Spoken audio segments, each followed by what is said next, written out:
आधुनिकता के इस दौर में इंसान की महत्वाकांक्षाएं और इच्छाएं इस हद तक बढ़ गई हैं कि वो अतिक्रमण करना चाहता है उन पशुओं के जीवन में और उन पक्षियों के जीवन में भी।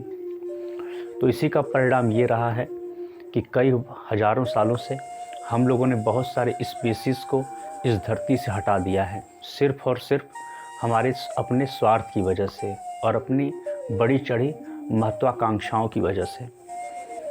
हम किसी और को जीने देना ही नहीं चाहते हैं। हमें क्या लगता है कि इस दौर में हमें सिद्धांत को लेकर के चलना चाहिए, जो कि हमारी पृथ्वी माता को बचाने के लिए अति आवश्यक है, क्योंकि पृथ्वी माता के इस स्थान पे सभी को जीने का अधिकार है, चाहे वो पक्षी हो, चाहे जानवर हो, चाहे मनुष्य हो।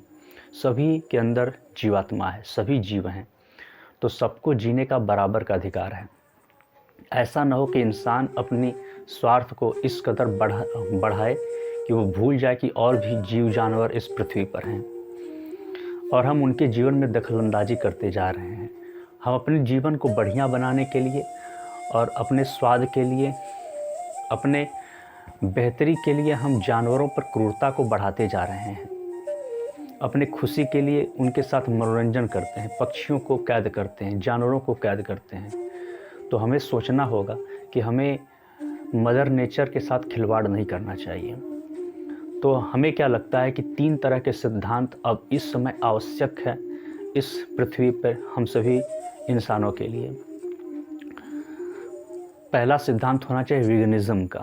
पहला जो सिद्धांत है वो होना चाहिए वीगनिज़्म का।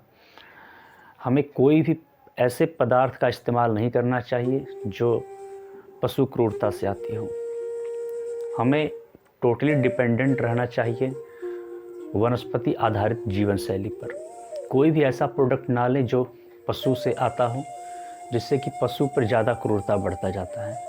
क्योंकि बहुत मेजॉरिटी जब व्यक्ति का डिमांड होगा किसी चीज़ पे, तो हम लोग पूरी तरीके से उस डिमांड को पूरा करने के लिए किसी एक विशेष जानवर पर लगेंगे। तो क्या होगा कि उनके साथ क्रूरता का व्यवहार किया जाता है।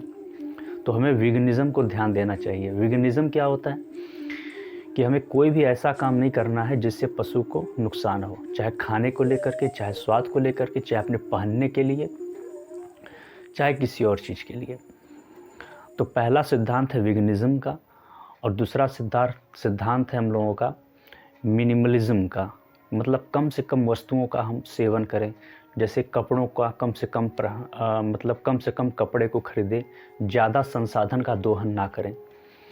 बहुत ज़्यादा यात्रा भी करना पड़े तो लोकल बस का इस्तेमाल करें, मतलब सार्वजनिक सेवाओं का इस्तेमाल करें। ऐसे बहुत सारी चीज़ें हो सकते हैं जिसमें हम लोग मिनिमलिज़्म के माध्यम से संसाधन को बचा सकते हैं, क्योंकि धरती पे संसाधन बहुत अत्यधिक नहीं है। हम इतनी आबादी में हैं, हमें मिनिमलिज़्म का सहारा लेना चाहिए। और तीसरा हमारा सिद्धांत है एंटरनेटलिज़्म का, एंटरनेटलिस्ट का। एंटरनेटलिस्ट क्या होता है?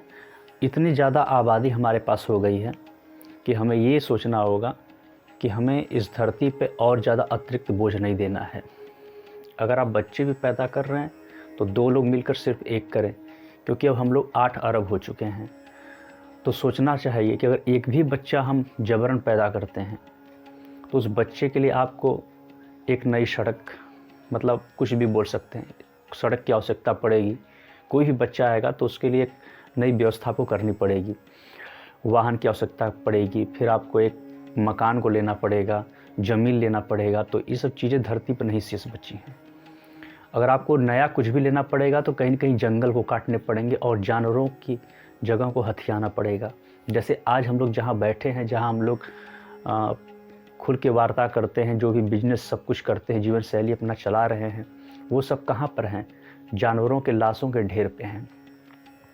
और कितने तो हम लोगों ने पेड़ काट दिए जिस पर लाखों पक्षी निवास करते थे।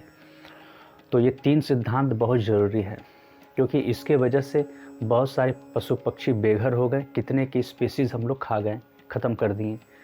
तो हम लोगों को मुख्य रूप से वीगनिज़्म को बढ़ावा देना चाहिए, मिनिमलिज़्म को बढ़ावा देना चाहिए,